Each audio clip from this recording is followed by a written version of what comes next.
आता त्यांनी काही कारणं दिली, आपण ती बघूयात. कारणं दिलेली आहेत. कोविड-19च्या साथीच्या आजाराची चुकीची हाताळणी केलेली आहे. म्हणजे त्यांनी योग्य हाताळणी कोरोनाची केलेली नाहीये. त्याचबरोबर आवश्यक सुधारणांचा अवलंब करण्यात अपयश. म्हणजे WHO स्वतःमध्ये काही रिफॉर्म घडवून आणत नाहीये. ते जे ओरिजिनल ओल्ड सिस्टीम आहे तीच आतापर्यंत चालू आहे.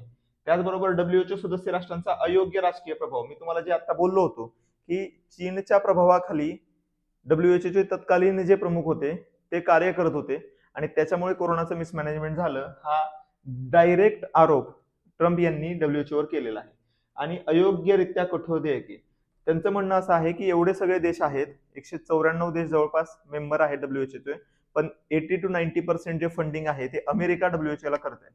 सो अमेरिका सर्वात जास्त कंट्रीब्यूट का करतोय आणि ते योग्य नाहीये, म्हणून ते म्हणतात की अयोग्यरित्या कठोर देयके आहेत